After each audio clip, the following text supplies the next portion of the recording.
hoje novamente para fazer uma aula de língua portuguesa, onde o assunto é produção textual, texto narrativo. Esse assunto nós encontramos aqui no nosso livro, na página 28 até a página 35. Esse texto que nós vamos estudar hoje, prosa e verso, tá um texto aí, tem uma narrativa bastante interessante. Vocês vão ler esse texto todo na página 28 e responder a atividade da página 29 e da página 30. Em seguida, nós vamos aqui para a página 31, onde fala de um pouco de gramática, né, que é a questão do tio e do cedilha, onde eles são usados. Não é verdade? O tio, onde o tio é usado, em que palavras que eles são usados, em que letra, né? Sobre a vogal A, não é verdade? Aqui na palavra João, na palavra paçoca, na palavra João.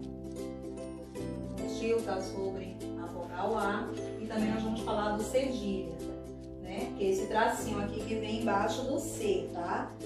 O cedilha, ele tem um som, o C com cedilha, ele tem um som, faz o mesmo som de dois S. Nós vamos falar sobre isso também. O cedilha, ele é interessante. A gente só pode usar o cedilha na letra C se ele vier antes da letra A, da letra O ou da letra U. Nunca, em hipótese alguma na vida, nós usamos cedilhas, o cedilha antes da letra E ou da letra I, tá certo? E aí você, como por exemplo, na palavra paçoca, paçoca, né? Aqui, ó. O cedilha está antes da letra O. E na palavra cenoura? Eu posso colocar cedilha aqui? De forma alguma, porque a letra que vem logo depois do C é a letra E. Circo. Posso colocar um cedilha aqui? De forma alguma, porque a letra que está depois do C é a letra I. E eu não posso usar cedilha. Isso aqui foi uma revisão rápida sobre o tio e cedilha que nós já estudamos. Em seguida, nós vamos para a atividade. Aqui na página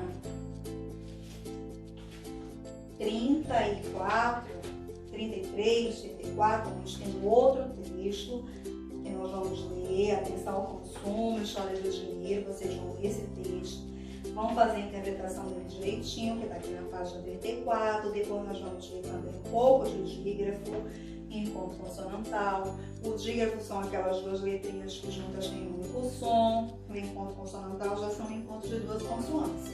Vocês vão fazer isso aí e a nossa atividade termina aqui na página 35, falando dos sinais gráficos, né? Aqueles sinais que aparecem ali, o acento agudo, o acento circunflexo, que nós já estudamos em aulas anteriores, aqui na sala de aula, aparece aqui no nosso livro apenas para a gente aprender um pouquinho mais. Agora, voltando aqui para a página 32, nós vamos também fazer uma atividade de produção textual no caderno de vocês. Vocês vão pegar o caderno de língua portuguesa e vocês vão desenvolver essa produção textual aí no caderno de vocês. Nós vamos fazer um texto narrativo. O que é um texto narrativo, professora? É um texto onde o narrador está contando uma história. Na página 32 tem todos os passos que vocês devem seguir para fazer esse texto. Esse texto, ele deve ser feito da seguinte forma. Aqui na página 28, onde nós começamos. Conta a história de uma menina que quer dar um presente para a mãe dela e tudo mais. O último parágrafo do texto está dizendo assim: pode ser vendendo coisas, a gente dá dinheiro para o sorveteiro e ele dá um sorvete para a gente. Daí o sorveteiro fica com o dinheiro e pode comprar o que quiser. Isso até que é fácil, se eu tivesse uma carrocinha de sorvete. Na verdade, essa menina está vivendo um dilema, porque ela quer ter um dinheiro para comprar um presente para o Dia das Mães. E o que você vai fazer no seu caderno? Você vai continuar essa história fazendo um texto narrativo, tá? Desenvolvendo, você vai começar o texto, considerando esse último parágrafo aí desse texto da página 28 e vai continuar contando com suas palavras o que aconteceu. Você vai dar um fim para essa história. Não esqueça que o texto é um texto narrativo, então, como ele trata de uma sequência desse texto lido, você vai ter que escrever esse texto em terceira pessoa. Como você não vai incluir palavras como eu, minha, porque isso aí não cabe num texto escrito em terceira pessoa. Então você vai usar pronomes, né? Esses pronomes como ele, ela, dele, dela, eles, aqueles, aquelas, deles, delas, seus. Então você vai colocar esse tipo de pronome na continuação da sua história. Você vai fazer esse texto no seu caderno e qualquer dúvida estou lá no nosso canal para tirar, tá bom? Agora nós vamos para a nossa segunda aula de hoje, que é a aula de história. A nossa aula de história, deixa eu trocar aqui a plaquinha, bastante cuidado, né? Para não cair. Espero que eu esteja dando para vocês verem. E a nossa aula de hoje de história, o nosso assunto é meados do século XX, a Era Vargas, está no livro na página 428 e vai até a página 433. Bom, nosso texto ele começa em meados do século XX, a Era Vargas. A gente vai saber o que foi essa Era Vargas, o que foi o golpe de Estado, o que foi essa política de café com leite, o que foi fraude nas eleições, né? Os períodos que o Getúlio Vargas ficou ali no poder. Não é verdade? A gente vai passar pela crise de 1929 e o café brasileiro. A gente vai ver também o que foi esse governo provisório, tá certo? O papel político e social da mulher na Constituição, a gente vai passar por tudo isso. O Estado Novo. São assuntos bastante interessantes. Eu tenho certeza que se vocês estivessem aqui na nossa sala de aula, ia dar assim, uma aula impressionante, porque eu sei que vocês gostam bastante. Em 1930, por meio de um golpe de Estado, Getúlio Vargas chegou ao poder. Nesse período, a economia mundial estava em crise, o que agravou os problemas políticos e econômicos do Brasil. A ascensão de Vargas ao poder foi resultado de uma disputa política, de acordo com a política do café com leite, nas eleições de 1930. O presidente Washington Luiz deveria apoiar um candidato mineiro à presidência da República. No entanto, ele apoiou um candidato paulista, que foi o Júlio Prestes, e provocando descontentamento dos políticos mineiros, que se aliaram ao candidato da oposição, o gaúcho Getúlio Vargas. E aí aconteceram várias coisas, tá? E como esperado, o Júlio Prestes ganhou essa disputa presidencial, mas, no entanto, diante do resultado, a oposição alegou que teve fraude nas eleições. Não era muito diferente de agora não, né?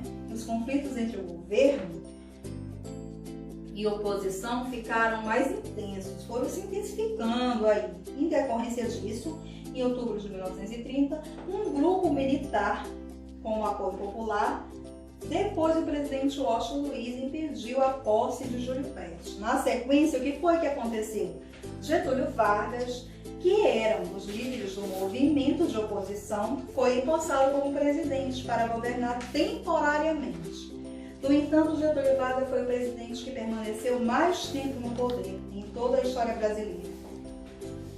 Aqui no livro de vocês tem a representação dos seus mandatos, que começou em 1930 e com isso foi até aí 1954 praticamente. Foi um golpe político, né?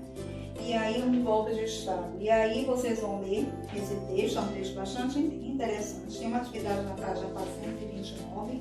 Em seguida fala da crise de 1929 1929, nos Estados Unidos, houve uma queda da bolsa de valores lá. Como é que ficou a situação do nosso café, que era exportado, também está escrito ali. Na página 430, nós vamos ver o governo provisório, que durou de 1930 a 1934. Quando Getúlio Vargas assumiu esse governo provisório, o seu mandato deveria durar até que fosse convocado uma Assembleia Constituinte.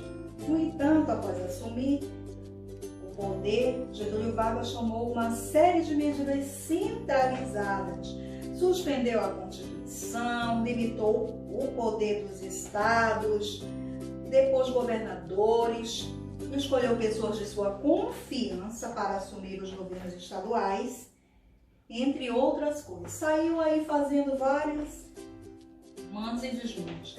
Essas ações desagradaram a grande parte da população brasileira, e especialmente aos políticos paulistas, que desejavam maior participação política e passaram a cobrar a elaboração de uma nova Constituição. Em resposta a essas medidas, em julho de 1932, teve início em São Paulo um movimento denominado Revolução Constitucionalista, que tinha como principais objetivos destituir Getúlio Vargas do poder e criar uma nova Constituição. E ali começou uma disputa entre paulistas, governo federal, passaram-se 13 meses, resultou em muitas mortes, é uma parte assim da nossa história complicada. E o conflito terminou com a derrota dos paulistas no campo de batalha, mas com uma vitória política importante. No ano seguinte, o presidente Vargas convocou eleições para a Assembleia Constituinte, que elaborou a terceira Constituição do país. Logo após a promulgação da Constituição, a Assembleia tornou-se o Congresso Nacional e elegeu Vargas como presidente do Brasil para um mandato de 4 anos. Aí vocês vão ver aí que tem uma pequena atividade na página 430, em seguida na página 431 fala do papel político e social da mulher, que as lutas feministas por direitos, as lutas femininas por direitos civis e democráticos começaram na segunda metade do século XVIII, com reivindicações por direito ao voto, ao divórcio, à educação e à igualdade de condições de trabalho e salário. As mulheres elas eram muito discriminadas. As mulheres elas não podiam votar, elas não podiam se divorciar, elas não tinham direito à educação, a quase nada. Igualdade de condições de trabalho, isso nem pensar. Então, a partir daí, o papel político e social da mulher foi ficando cada vez mais presente. Na Nova Zelândia, foi o primeiro país em que as mulheres conquistaram o direito de voto, em 1893. E no Brasil, com a Constituição de 1934, as mulheres obtiveram direito ao voto e também passaram a ter direito a se candidatar a cargos eletivos. Essa Constituição assegurou as conquistas já obtidas no Código Eleitoral de 1932, como o voto secreto e voto feminino. A primeira mulher a participar da política brasileira foi Carlota Queiroz, eleita deputada federal em 1934. Aplaudam aí a Carlota Queiroz aí na casa de vocês, ela merece.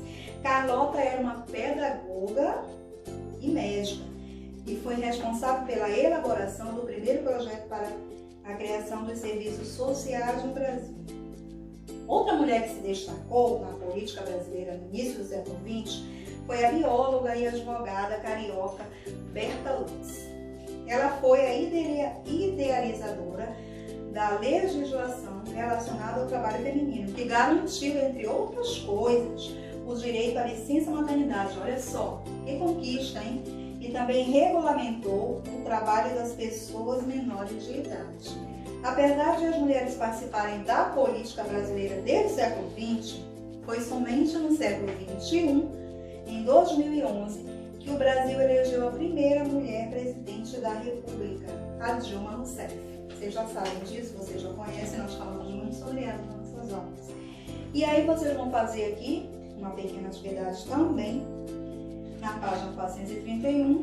Em seguida nós vamos para a página 432, onde tem um um texto que fala do Estado Novo, né? É um texto bastante fácil, vocês vão ler aí na casa de vocês.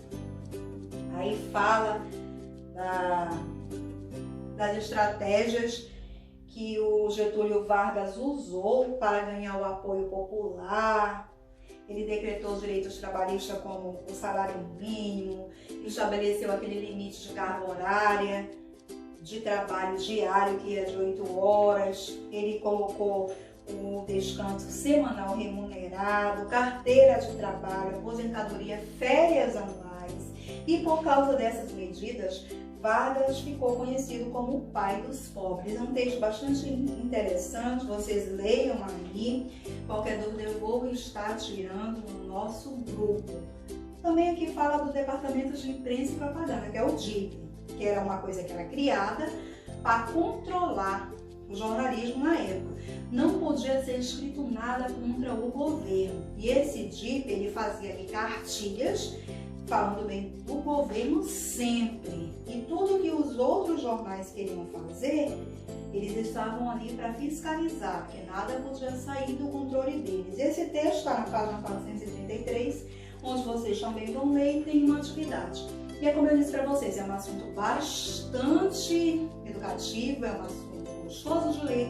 E qualquer dúvida, vocês tirem comigo lá no nosso grupo, ok? Até amanhã. Fiquem com Deus.